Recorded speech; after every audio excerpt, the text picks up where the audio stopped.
श्री स्वामी समर्थ. आजच्या नवीन व्हिडिओमध्ये आणि श्री स्वामी समर्थ यूट्यूब चॅनलमध्ये तुमच्या सर्वांचे सहर्ष स्वागत आहे. अनंत कोटी ब्रह्मांड नायक राजाधिराज योगीराज जगाचे चालक मालक पालक श्री स्वामी समर्थ महाराज यांना त्रिवार वंदन करते आणि आजच्या नवीन व्हिडिओला सुरुवात करते. आज आपण श्री नवनाथ कथा भक्तिसार अध्याय 35 घेणार आहोत.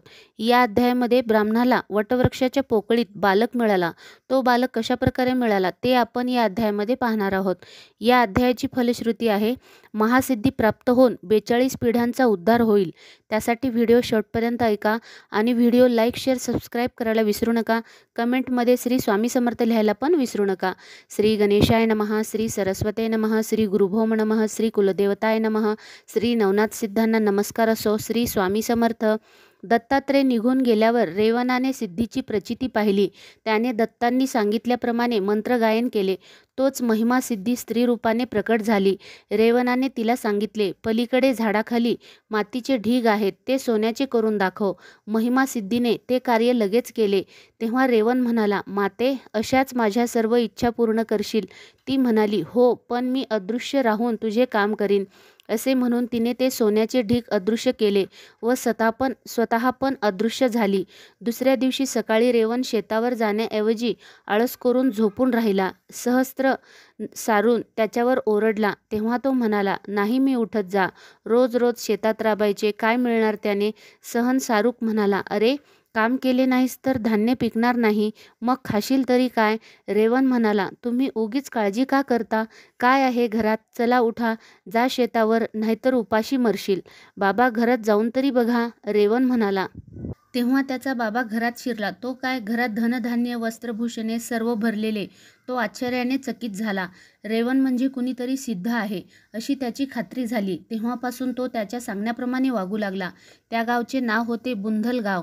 रेवणाने सिद्धीच्या जोरावर गावातल्या लोकांना भरपूर मिष्टान्न देण्यास सुरुवात केली. लोकांची गर्दी वाढू लागली. सर्वांना इच्छा भोजन मिळू लागले. जो तो येई तप होऊन रेवणाचे यशोगान करत निघून जाई. रेवणाला लोक रेवण सिद्धीनाथ म्हणू लागले. मच्छिंद्रनाथ त्या गावात आला व धर्मशाळेत उतरला. त्याला तिथल्या लोकांनी रेवणाची माहिती सांगितली. तो जेवायला घालील, त्याच्याकडे जा, असे सांगितले. मग त्याने अंतर्ज्ञानाने पाहिले. हा रेवण म्हणजे चमस नारायण असे त्याला कळले. मग मच्छिंद्राने योगबळाने पक्षी, पशु, हिस्त्र, श्वापदे, नाना प्रकारचे प्राणी निर्माण केले.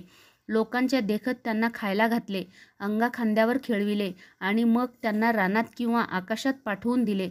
त्याचा हा चमत्कार पाहून लोक अचंबा करू लागले. रेवणाला हा प्रकार कळला. तो मुद्दाम पाहायला आला. परस्परांचे वैरी पशुही मच्छिंद्राजवळ प्रेमाने बसत होते. खायचे पदार्थ खाऊन जात होते. मच्छिंद्र त्यांना अंगा खांद्यावर खेळवित होता. रेवणाला याचे फार आश्चर्य वाटले. त्याने परत येऊन एकांत स्थानी महिमा सिद्धीला प्राचारण केले. ती येताच म्हटले, तो धर्मशाळेत एक नाथपंथी आलाय. त्याने पशुवर्गाला वश केले आहे असे मला वाटले. तू ही काम माझ्यासाठी कर. ती म्हणाली, ज्याला अदैवतेचा अनुभव असतो तो प्राणी मात्रात ऐक्य करू शकतो. तो म्हणाला, मग तूच मला ब्रह्मदेवता कर की. ती म्हणाली, ते आमचे काम नाही. त्यासाठी तू दत्तगुरूकडे जा. रेवणाला वाटले, पुरे झाले की अल्पसिद्धी दत्त जेथे प्रथम भेटले तेथेच जावे. तेच माझे समाधान करू शकतील. तो पुन्हा शेतात गेला. दत्त भेटीसाठी तप करू लागला.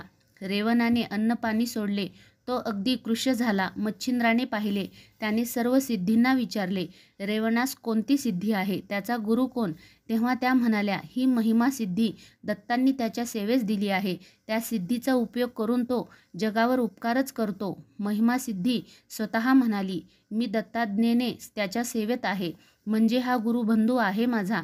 याला मी सहाय्य केलेच पाहिजे. मच्छिंद्राने मनाशी म्हटले. मच्छिंद्र वायुगतीने गिरनार पर्वतावर गेला.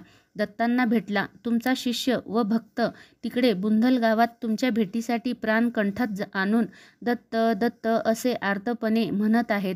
गुरु महाराज, वायू वेगाने चला, अशी त्याने नाना प्रकारे विनवणी केली आणि दोघेही रेवणासमोर जाऊन उभे राहिले. रेवणाची दयनीय अवस्था पाहून दत्तांनी त्याला जवळ घेतले. आईच्या मायेने त्याच्या पाठीवर हात फिरवला आणि व्रज्यासारखी शक्ती प्रेरून त्याला बलवंत केले. पुढे गिरनार पर्वतावर राहून सर्व विद्याभ्यास पूर्ण झाल्यावर गुरूंनी रेवणनाथाला म्हटले, तू सिद्ध झाला आहेस, ब्रह्मज्ञ झाला आहेस. तू आता तीर्थयात्रेला जा. रेवण निघाला. होता होता मानक देशात विटे या गावी तो आला. तेथे सरस्वती नावाचा एक ब्राह्मण व त्याची पत्नी जान्विका हे दाम्पत्य राहत होते. तो त्याच्या घरी वस्तीत राहिला.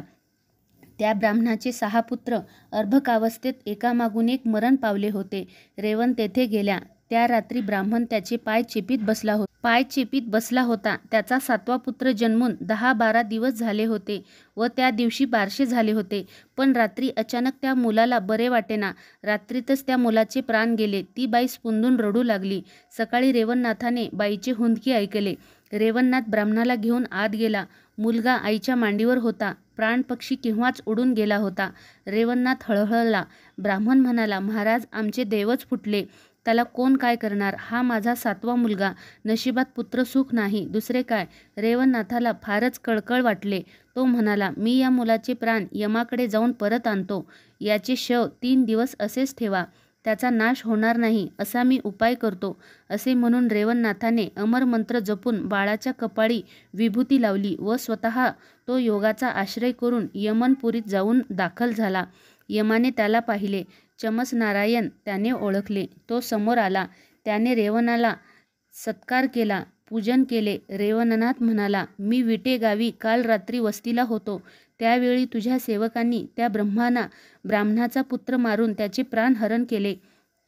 त्यांचे आणखीन 6 मुलगे असेच अल्पायुषी असताना येथे आणले गेले आहेत. यम चपापला. तो म्हणाला, नाथ, तुम्हाला एक गोष्ट ठाऊकच असेल.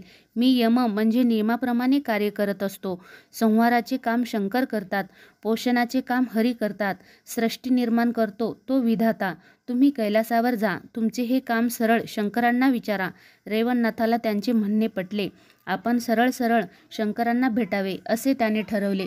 अशा प्रकारे श्री नवनाथ कथा भक्तिसार अध्याय 35 समाप्त झाला आहे. श्री स्वामी समर्थ.